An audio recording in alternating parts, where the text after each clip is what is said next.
주님께서 여러분과 함께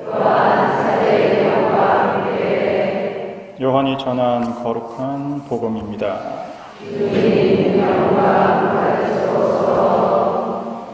유다인들의 파스카 축제가 가까워지자 예수님께서는 예루살렘에 올라가셨다. 그리고 성전에 소와 양과 비둘기를 파는 자들과 환전꾼들이 앉아있는 것을 보시고 끈으로 채찍을 만드시어 양과 소와 함께 그들을 모두 성전에서 쫓아내셨다. 또 환전상들의 돈을 쏟아버리시고 탁자들을 엎어버리셨다. 비둘기를 파는 자들에게는 이것들을 여기에서 치워라. 내 아버지의 집을 장사하는 집으로 만들지 마라 하고 이르셨다. 그러자 제자들은 당신 집에 대한 열정이 저를 집어삼킬 것입니다 라고 성경에 기록된 말씀이 생각났다. 그때 유다인들이 예수님께 당신이 이런 일을 해도 된다는 무슨 표징을 보여줄 수 있소 하고 말하였다. 그러자 예수님께서 그들에게 대답하셨다. 이 성전을 허물어라. 그러면 내가 사흘 안에 다시 세우겠다. 유다인들이 말하였다. 이 성전을 46해나 걸려 지었는데 당신이 사흘 안에 다시 세우겠다는 말이요. 그러나 그분께서 성전이라고 하신 것은 당신 몸을 두고 하신 말씀이었다. 예수님께서 죽은 이들 가운데에서 되살아나신 뒤에야 제자들은 예수님께서 이 말씀을 하신 것을 기억하고 성경과 그분께서 이르신 말씀을 믿게 되었다. 주님의 말씀입니다.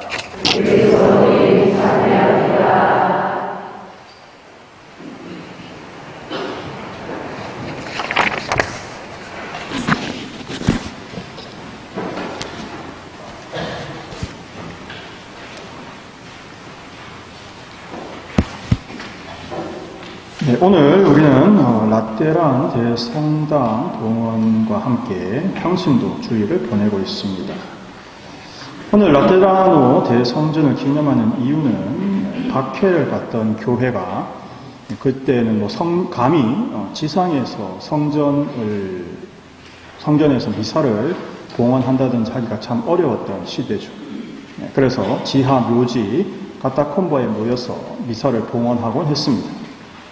하지만 콘스탄티누스 황제가 내전에서 승리를 하고 밀라노 칙령으로 가톨릭 교회의 자유를 선포하자 굉장히 지상으로 나오게 된 교회가 기뻐하고 있을 때 황제는 자신의 승리를 또 주님께 감사드리는 의미로 자신의 궁전 중에 하나를 대성당으로 봉헌하게 되었습니다.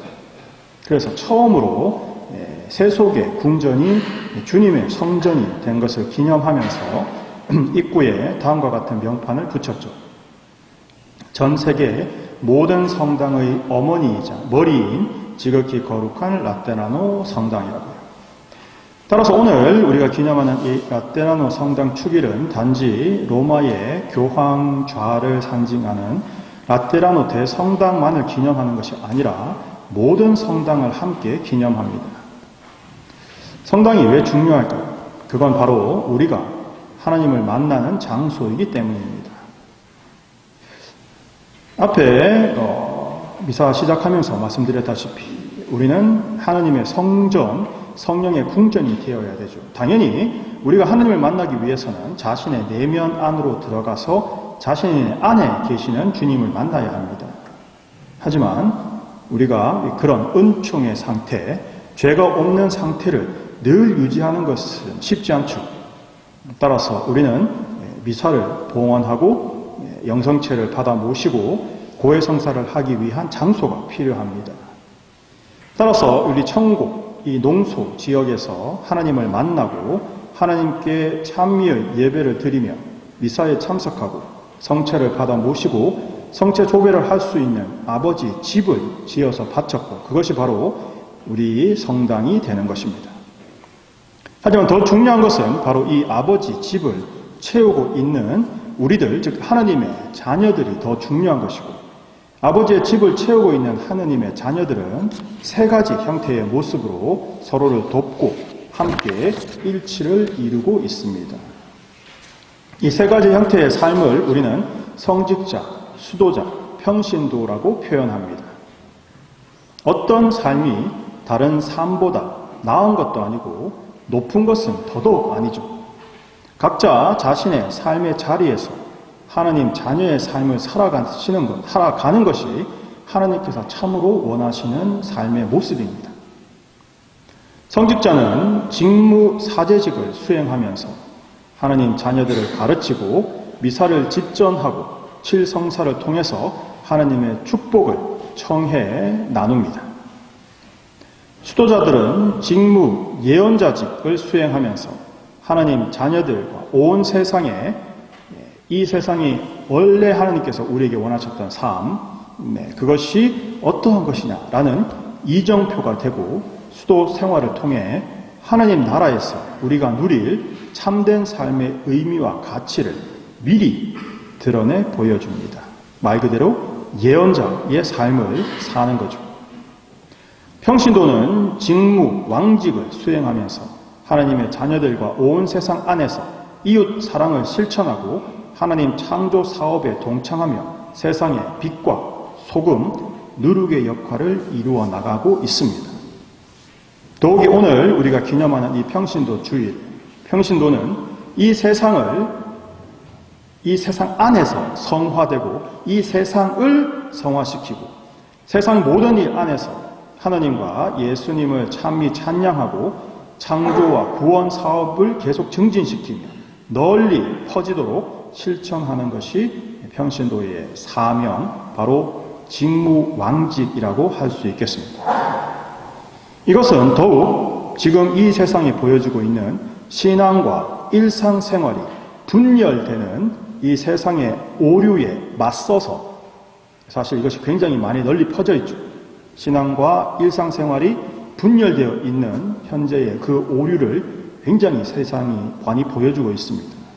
여기에 맞서서 우리는 신앙과 일상생활은 사실 하나이고 일치되어야 함을 드러내고 이 신앙과 일상생활이 하나의 살아있는 생명력으로 통합시켜 나가야 하는 것이죠. 이런 평신도의 삶을 정리하면 나눠드린 이 유언물과 같습니다. 이건 제2차 바티칸 공의회에 나와 있는 평신도 여러 가지 교령과 문헌들을 종합해서 평신도는 이러한 삶을 주님으로부터 부여받았습니다를 정리한 문건입니다. 이걸 두고 보시면서 나는 어떻게 평신도로서 살아야 하느냐, 이것을 챙기시고 또 그걸 이렇게 가이드, 지표로 삼으시면 좋겠습니다. 평신도는 누구인가? 이걸 한마디로 정의하면 다음과 같습니다. 세상을 성화시키는 그리스도 왕직의 실행자죠. 명확한 한 줄입니다. 따라서 여러분, 나는 도대체 어떻게 신자로서 살아야 하느냐라고 질문하시면 이렇게 답하시면 됩니다. 세상을 성화시키는 그리스도 왕직의 실행자로 살아야 한다.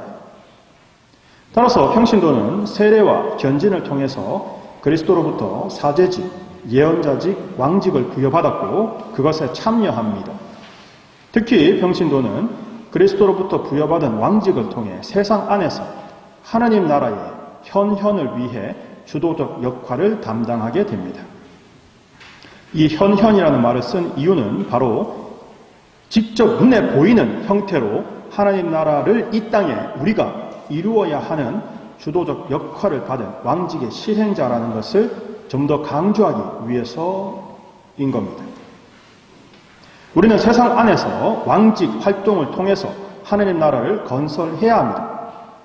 따라서 이 세상을 하나님 질서와 복음의 정신으로 채우고 완성하는 특별한 임무를 지닌 사람들이 바로 평신도들이죠. 따라서 우리는 사회 생활을 성화해야 합니다. 세속적 학문, 문화, 활동에 대한 자신들의 역량을 통해 그리스도의 은총으로 보양된 신앙의 정신으로 세상 안에서 창조주의 계획과 구세주의 말씀의 빛에 따라 모든 사람의 유익을 위해 인간의 노동과 기술적 숙명과 문화 발전을 이루고 하나님 뜻 안에서 완성되도록 힘써야 하는 것입니다. 따라서 우리 신자분들이 하는 모든 활동이 이 문장 안에 전부 요약됩니다. 내가 학문을 하던 문화생활을 하던 일반 생활을 하던 이 모든 것들이 나의 능력, 나의 역량을 총동원해서 그리스도의 은총으로 고양된 신앙의 정신과 나의 능력이 합쳐져서 이것이 창조주의 계획, 구세주의 말씀의 빛을 이 세상에 전해서 모든 사람이 유익하게 되는 세상을 만들어가는 하느님 뜻 안에서 완성되도록 만드는 것이 우리의 목적이 되어야 하는 거죠. 이것이 바로 성화인 것입니다. 이렇게 성화를 통해서 우리는 섬김과 사랑으로 그것을 증진합니다. 예수 그리스도께 하느님께 봉사하는 것이 바로 모든 형제를 하느님 나라에 인도하는 것이다. 따라서 우리는 겸손과 인내로서 형제들을 섬깁니다. 왜냐하면 다른 사람, 이웃, 가장 보잘것없는 사람 하나에게 해준 것이 바로 나에게 해준 것이다 라는 예수님의 말씀처럼 그리스도를 섬기는 것이 바로 가장 보잘것없는 형제를 섬기는 것이 되기 때문입니다. 따라서 우리는 풍요, 평화를 이 세상에서 완성해 나가고자 합니다. 하느님께서 우리에게 주신 모든 자원은 모든 사람을 위한 것이요. 이 시대, 이 세대뿐만이 아니라 미래의 모든 세대에게 주어진 것임을 생각하고 지혜롭고 적절하게 사용해야 합니다. 기름, 퍼도 안 없어지던데. 다 써. 내가 있을 때 펑펑 쓰고, 미래에 물려줄 거, 걔들이 알아서 하겠지. 옳지 않습니다. 지혜롭게, 적절하게 사용하는 게 아니죠. 따라서 지속 가능하게 사용해야 됩니다. 또, 소외되는 형제 없이 풍요롭게 나누어야 하는 거죠. 각자 자기 능력처럼 쓰는 거지. 이건 절대 복음 정신에 의거된 것이 아닙니다. 따라서 가장 보잘것없는 사람한테 해준 것이 나에게 해준 것이라는 예수님 말씀처럼 소외되고 가장 보잘것없는 사람을 그리스도를 챙기듯이 챙길 수 있는 것이 우리 가톨릭이 추구하는 사회 정의죠. 그리고 인류의 번영이며 세계 평화입니다. 따라서 이걸 우리 상화하는 사회 안에서 이루어 나가야 하는 것이 우리가 받은 이 왕직의 사명인 것이죠. 이 왕직의 사명을 이루기 위해서는 먼저 내면에서부터 그것을 시작해야 됩니다. 바로 주님께서 우리에게 주신 왕다운 자유를 누리기 위해 참된 통회와 거룩한 생활로 죄와 악의 지배로부터 벗어나서 탐욕을 이겨내고 자유롭게 살아갈 수 있어야 하는 거죠. 그리고 두 번째로 봉사를 통해서 통치하는 겁니다. 나는 섬김을 받으러 온 것이 아니라 섬기러 왔다라고 말씀하셨던 예수님의 말씀처럼 섬기는 것이 바로 통치하시는 것이다 라는 예수님의 가르침에 따라 형제들을 섬기고 하나님 나라로 인도함으로써 우리는 왕직을 수행합니다. 하지만 우리는 사제직과 예언자직에도 불리움을 받았죠. 여기 제가 치면서 잘못했습니다. 예언직이 아니고 예언자직입니다. 둘은 굉장히 다릅니다. 우리는 사제직에 참여함으로써 이건 저처럼 성품성사, 신품성사를 받은 직무사제직과는 본질적으로 다르지만 그리스도의 유일한 사제직에 동참한다는 것에서는 상호 연관되죠. 그것을 우리는 영적 제사로 하나님께 봉헌할 수 있습니다. 즉 세례를 받고 성령의 도유를 받은 우리들은 영적 제사를 바치도록 불리움 받았죠. 따라서 우리가 하는 모든 활동, 기도, 노력, 일상적인 부부 생활, 가정 생활, 일상의 직업, 육체적, 정신적 휴식, 심지어 인내로 견디어낸 삶의 모든 고난까지 하나님께 받아들여지는 영적 제사가 되도록 봉헌하셔야 됩니다. 그렇게 될 때 우리는 보편 사제직에 종사하면서 하나님께서 이 모든 것을 이용하셔서 세상을 당신 것으로 바꾸어 나가는 제사로 바치실 수 있는 거죠. 그리고 이런 제사를 미사 성제와 합쳐서 주일에 한 번씩, 일주일에 한 번씩 오셔서 미사 성제와 함께 나의 이 모든 영적 제사들, 일상생활에서 갖추어 온 모든 봉헌들을 함께 미사 성제와 합쳐서 하나님께 봉헌하는 이 거룩한 활동에서 평신도 분들은 사제직에 참여하시게 되는 겁니다. 그리고 두 번째로 예언자직에 참여하시는 거죠. 예언자직은 수도 생활, 직무 예언자직이라고 할 수 있는 수도 봉헌 생활을 통해서뿐만이 아니라 하나님의 증인이 된 모든 신자분들이 끊임없이 수행해야 하는 것입니다. 따라서 신앙의 깨달음과 말씀의 매력을 통해서 복음의 빛과 힘으로 우리들의 일상 사회 생활과 가정 생활이 빛나도록 만드셔야 하는 거죠. 따라서 이렇게 할 수 있는 힘은 바로 말과 활동을 통해서 실행합니다. 즉 살아있는 증언, 우리의 활동이죠. 말을 통해서 우리는 그리스도를 알리는 복음을 선포합니다. 이건 단지 성당에서만 나는 성당에서만 신자가 아니라 일상생활, 가정 안에서 신자여야 하는 거죠. 따라서 복음을 일상 환경 안에서 수행하고 그것을 선포하는 특별한 성격과 힘을 지니는 것이 바로 우리 평신도가 가진 예언자직입니다. 그리고 이건 특히 가정 안에서, 가족 안에서 더욱 강화되고 또 높이 선포되며 또 이것을 가르치는 탁월한 학교가 되어야 하는 거죠. 이렇게 하기 위해서는 우리는 사목자들과 협력과 밀접한 관계를 이루어야 합니다. 따라서 사목자들은 평신도들의 존엄성과 책임을 인정하고 그 존엄성과 책임을 스스로 발전하고 증진시킬 수 있도록 그들을 도와야 하며 평신도들의 분별력 있는 조언을 기꺼이 활용하고 교회 봉사 임무에서 그들이 자신 있게 맡은 부분을 자유와 활동할 수 있는 자율권을, 즉 여지를 줘야 한다는 거죠. 시키는 대로만 해라가 아니라 스스로 복음의 빛과 주님의 가르침에 따라 생각하고 활동할 수 있는 자율권을 부여해 드려야 되는 겁니다. 따라서 평신도들은 하나님의 자녀이고 그리스도 안의 형제인 사목자에게 합당한 자유와 신뢰를 가지고 자신들에게 필요한 소망을 드러내며 건의를 할 수 있어야 되는 거죠.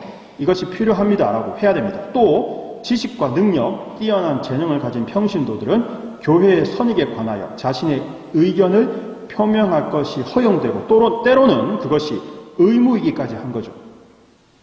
가장 예를 들면 우리 성당에서 이렇게 손님 신부님으로 오셨던 분들도 가끔 하시는 말씀이 소리가 너무 울려서 잘 들리십니까? 라고 가끔 질문을 하시거든요. 제가 오면서도 계속 문제가 됐던 게 약간 이 마이크 부분, 소리, 특히 우리 성당처럼 이렇게 네모난 박스로 된 건물은 울림을 잡을 수가 없습니다.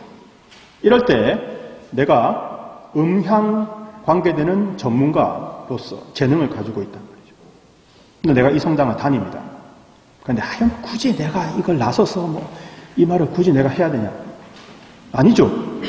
내가 거기에 대한 재능과 어떤 나의 경험을 가지고 있다면 적절한 조언을 사목자에게 하는 것은 오히려 의무에 가깝습니다. 나중에 하나님께서 하나님 앞에 갔을 때, 야, 너는 평생을 음향 쪽 관계되는 걸로 먹고 살아놓고 성당이 그렇게 울리는데 거기에 대해서 아무 말도 안 하고 그냥 입 다물고 있었냐?